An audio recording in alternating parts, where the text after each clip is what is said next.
北京时间周二晚11时，俄罗斯总统普京将与美国总统拜登通过保密专线举行视频会晤，就乌克兰局势等一系列重要议题交换意见。俄方透露，此次会谈的时长并不封顶，由两国领导人自行决定。对于两人再次通话，国际社会高度关注，却并不看好。就在通话的前一刻，拜登政府依然威胁要对俄实施全面制裁。而普京则对印度来了一个闪电访问，并签署多项军事协议，这也让拜登政府心情很复杂。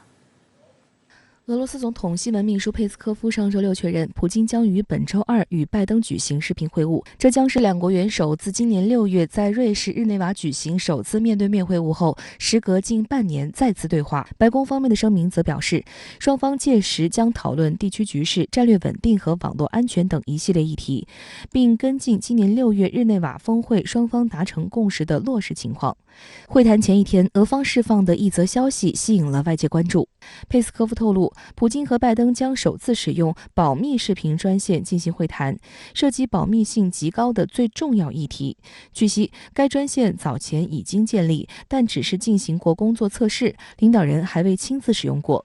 针对俄方为何特意点出保密视频专线这一技术细节，有学者指出，这实际上是冷战时代美苏之间保密通话技术的升级版。而佩斯科夫如此强调高保密专线的启用，弦外之音是彰显俄美危机管控机制的存在。It's not clear at all what strategy or what President Biden is going to discuss with them in terms of how he can allay what Russia says are real national security concerns. But I think it's true that everybody involved wants to avoid a Russian invasion. I think that the Russians would probably prefer to have their security concerns met as well. There is quite a lot of impetus to try and find some kind of compromise to get out of this crisis. 中国社会科学院俄罗斯东欧中亚研究所所长孙壮志向深圳卫视表示，随着北约与俄罗斯的对抗升级，俄美关系近来一直处于不稳定状态。自两国元首今年6月会晤以来的多轮磋商也并未看到实质性进展，因此双方都急需这样一场高层的对话沟通，来避免冲突无限制升级，造成直接对抗。俄罗斯呢，其实也希望通过这样一种方式向美国表明自己的立场。需要提醒一下美国不要去突破俄罗斯的战略底线。那么这样的话，可能会使双方关系那么造成不可挽回的后果。我觉得美国现在也清楚这样一点。我觉得通过这样一种元首会晤的方式可以就比较重大的问题去交换意见，那么尽可能的明白对方的立场是什么底线在哪里这样的话可能有助于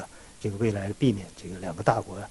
之间的冲突造成整个地区的形势的复杂化。就在会晤前夕，美国方面仍在就乌克兰局势对俄施压。据美媒周一援引知情人士称，白宫内部近日正在紧密筹划考虑是否在拜登与普京通话之前对俄罗斯实施一系列制裁。知情人士表示，该制裁将针对普京核心集团成员、俄罗斯能源生产商以及俄罗斯银行等，并对俄罗斯的顶级寡头下手，包括限制其出行能力、切断其进入美国银行和信用卡系统的途径等。在元首会晤的前夕还在释放这种信号这就说明双方其实很难就一些重要的问题特别原则性的问题、关键的问题达成共识但是现在只是为了会晤而会晤在互信完全缺失的情况之下，两国元首就会晤实际上就是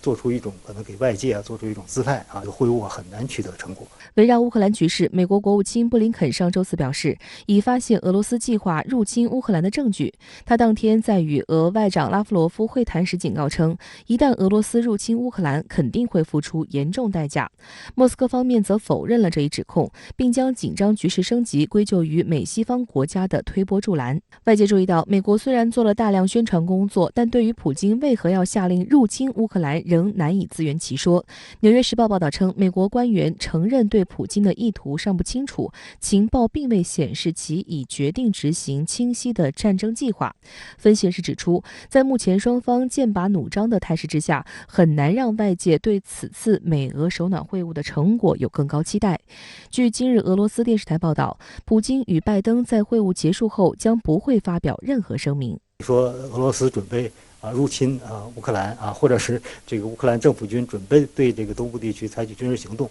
都有道理，因为双方都在做这个相关的一些军事部署因为都担心嘛，如果这个军事对抗升级的话，那么都要有所这个防备。所以我觉得这个是比较正常，但是这个现在西方的媒体炒作这个甚至包括这个西方一些政客在炒作这个问题，那他就是别有用心了，实际上就是挑动对俄罗斯的这种污名化挑动这个实际上跟俄罗斯进一步去对抗这个其实都有背后都有非常明确的政治目的。另一方面，就在会晤前一天，普京对印度进行了为期1天的闪电访问。期间，普京与印度总理莫迪签署了28项协议，涉及能源和国防等领域。据悉，这是普京和莫迪自2019年11月以来的首次会晤，也是俄总统自新冠疫情爆发以来第2次出国访问。俄驻印大使库达舍夫表示，普京此访是在一个非常复杂的国际环境中进行的，表明尽管美国施压，俄印战略伙伴关系仍处于高水平。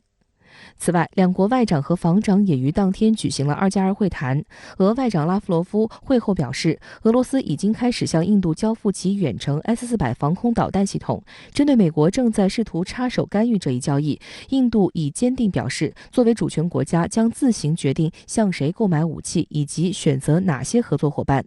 拉夫罗夫指出，俄印2+2会谈的启动将进一步加强两国战略伙伴关系。对印度来说， S-400防空导弹系统对于确保其防御能力具有重要的现实意义。孙正志指出，印度一直是俄罗斯军备的重要买家之一。2018年，两国签署 S-400购买协议，当时504.3亿美元的贸易额曾一度突破了俄单笔军售记录，但由于期间美国反复拉拢印度购买美制武器，协议签署后一直没有落实。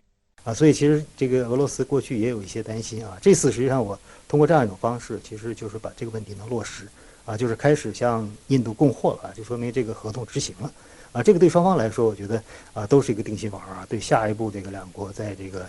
军纪领域这个合作这个是有帮助因为现在这个俄罗斯，特别是现在受到这个欧洲制裁以后，那么他希望这个能源出口能多元化如果能多一个买家的话这个对他这个卖家来说是非常有好处，所以他也非常看重这个印度这个伙伴。《华尔街日报》认为，普京访印凸显出美国在寻求印度援助对抗中俄时面临挑战。尽管美国威胁对印度实施制裁，但是印度仍然坚持购买俄罗斯的 S-400防空导弹系统。印度在试图平衡与美俄的关系。此外，尽管中印存在边境冲突，但新德里也不太愿意直接的卷入美中对抗。印度外长表示，印度奉行独立的外交政策，与伙伴国的关系基于自身利益。俄科学院东方研究所专家沙乌米扬表示，印度是一个自主国家，有能力根据国家的利益做出决定，而不是屈从于别人的指令。